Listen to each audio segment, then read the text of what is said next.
Hello दोस्तों, मैं doctor Rohit Kapoor हेमेटोन्कोलॉजिस्ट हूँ।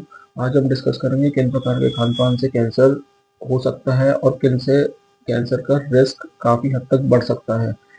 कई सारे खान पान जो हम रेगुलरली कंज्यूम करते हैं, जैसे कि processed foods, processed sugars, white sugar, white bread, मैदा और स्मोक्ड फूड जैसे कि बारबेक्यू रिलेटेड फूड्स होते हैं जिनके अंदर स्मोक एक्सपोजर होता है, जिन फूड के अंदर वो उसके अंदर कार्सिनोजेंस उत्पन्न हो सकते हैं। प्लस कई सारे ऐसे खान पान होते हैं जिनके अंदर हमें री वॉर्मिंग होती है और रीयूज्ड ऑयल होता है जिसके अंदर रिस्क फैक्टर ऑफ कैंसर बढ़ सकता है। कई सारे फूड्स होते हैं जिनके अंदर डीप फ्राई किया जाता है, जैसे कि फ्रेंच फ्राइज, जैसे कि कई सारे फास्ट फूड्स, ये कैंसर को इंक्रीज करते हैं, कैंसर का रिस्क बढ़ाते हैं। कुछ फूड्स जो जैसे कि कुछ खान पान पर्टिकुलर तरीके के अगर यूटेंसिल्स में रखे जाएं, उन यूटेंसिल से भी क्या कहते हैं कैंसर का रिस्क बढ़ सकता है। सो जो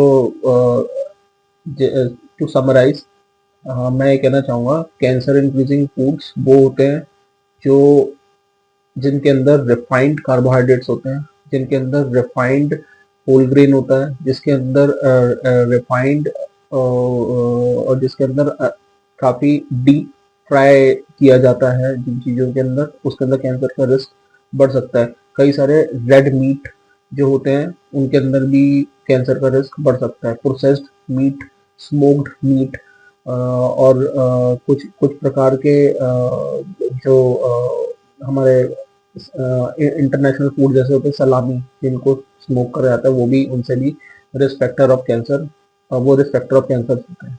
सर, आजकल एक बड़ा सुनने में आता है कि प्लास्टिक की चाय खानी हो या प्लास्टिक के कप हो, अगर इनमें कोई खाना खाता है तो उससे भी कैंसर का रिस्क हो सकता है, क्योंकि हम देख रहे हैं कि प्लास्टिक का यूज बढ़ गया है, चाहे कपड़े पीने में और ये खाना भी आजकल ऑर्डर करते हैं। तो ये क्या सच है या सर ये कोई मिथ है? ये बिल्कुल सच है कि जो फूड्स होते हैं, जो वार्म्ड फूड्स होते हैं, अगर हम प्लास्टिक वाले कंटेनर्स या फिर कुछ कप जिनके अंदर प्लास्टिक कोटिंग हो उसके अंदर अगर हम लेते हैं तो माइक्रो प्लास्टिक उसमें रिस सकते हैं जो कैंसर कॉजिंग होते हैं।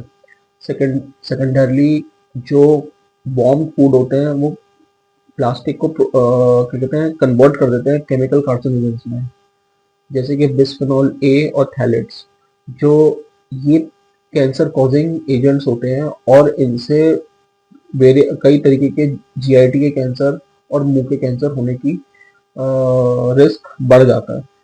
जो हमारे इसलिए हम कहते हैं कि प्लास्टिक फूड के अंदर वॉर्मिंग नहीं करनी चाहिए, और प्लस जो प्लास्टिक्स हैं उनको माइक्रोवेव नहीं करना होता, जो जिससे कि ये इस तरीके के केमिकल्स हैं वो उस रिस्कर फूड में ना एंटर कर जाए, जैसे कि बिस्फेनॉल ए और थैलेट्स, जिनको हम क्लास 1 कार्सिनोजेंस कहते हैं। प्लस हम इसी चीज को बढ़ावा देते हैं कि जो ग्लास हमारे यूटेंसिल्स होते हैं, प्लस इवन जो यूटेंसिल्स होते हैं जिनके अंदर जो न्यूट्रल यूटेंसिल्स होते हैं, जैसे स्टील के यूटेंसिल्स होते हैं, वो ज़्यादा सेफ होते हैं as compare to the plastic utensils जो जनरली जिनके अंदर वार्म फूड हम रखते हैं, वो हमें प्रॉब्लम दे सकते हैं। तो सर क्या गर्म चाय चाय हम गर्म पीते हैं प्लास्टिक के कप में खाना भी खाएं तो कोई अल्टरनेट यूज करना चाहिए या पूरी तरह वही करें इसको? एक्चुअली इसको पूरी तरीके से अवॉइड करना चाहिए और गवर्नमेंट को प्रैक्टिकली इसका यूज को अबेंडन करवा देना चाहिए, क्योंकि जो प्लास्टिक कप्स होते हैं उसके अंदर जब गर्म चाय डाली जाती है तो उसके अंदर एक टाइप से प्लास्टिक कोटिंग जो होती है, उस वो जो केमिकल्स होते हैं गर्म, उससे उनमें रिएक्शन डेवलप होता है और जो क्लास 1 कार्सिनोजेंस उसमें से निकलते हैं, और माइक्रोप्लास्टिक्स जो होती है जिनकी कोटिंग होती है, माइक्रोप्लास्टिक्स निकलते हैं जो हमारे शरीर के अंदर जहाँ जहाँ पे डिपॉजिट होते हैं तो वहाँ पे इरिटेशन कॉज करते हैं और एक टाइप से कैंसर कॉजिंग एजेंट बन सकते हैं। सर कैंसर की तो चर्चाएं चलती रहती है और अक्सर देखने में आता है कि अधिकतर मरीज जो है वो लेट स्टेज में ही डॉक्टर के पास पहुंचते हैं। बड़ा कारण ये होता है कि सिम्टम्स लोग अवॉइड कर देते हैं या सिम्टम्स के बारे में जानकारी नहीं होती। तो अक्सर कुछ ऐसे 7 से 8 या जितने भी सिम्टम्स हैं, जो कैंसर पेशेंट्स में कॉमन होते हैं, वो प्लीज़ आप बताइए कि ये सिम्टम्स जो कॉमन वे कहलाते हैं। कैंसर एक बेसिकली एक मोस्टली एक क्लिनिकल डायग्नोसिस ही होता है। कैंसर के अंदर सबसे पहले पेशेंट जो होता है उसके अंदर अपने अपने शरीर में चेंजेस महसूस होते हैं।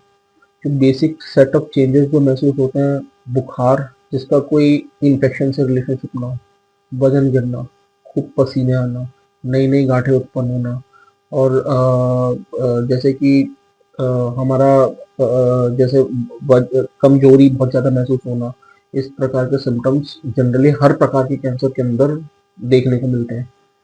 अब डिपेंड करता है कि जो कैंसर है वो किस बॉडी के पार्ट से उत्पन्न हो रहा है, सिम्टम्स इस पे और उस डायरेक्शन में जाते हैं। जैसे कि अगर लंग का कैंसर होता है तो फिर उसके अंदर बलगम के अंदर ब्लड आने की टेंडेंसी होती है। अगर जीआईटी का मतलब पेट में किसी प्रकार का इंटेस्टाइन का कैंसर होता है तो ब्लड आता है उसके अंदर, फर्स्ट सिम्टम्स होता है। इन सब में वेट लॉस कॉमन होता है, इन सब में फीवर कॉमन होता है, जिसके अंदर कोई इन्फेक्शन के साथ एट्रीब्यूशन नहीं होता।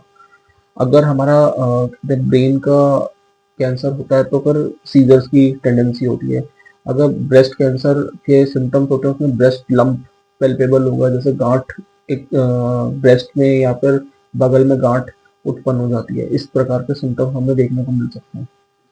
सर कैंसर के आपने सिम्टम्स की बात की, अब इसमें सर ये भी जानना चाहेंगे कि कैंसर के सिम्टम्स के अलावा कैंसर से हम बचाव कैसे कर सकते हैं? मतलब 4-5 ऐसी जो चीज़ें आप बताना चाहें कि अगर उन्हें करेंगे तो बहुत हद तक कैंसर से बचाव हो सकता हमें first of all healthy balance diet adopt करनी चाहिए। बैलेंस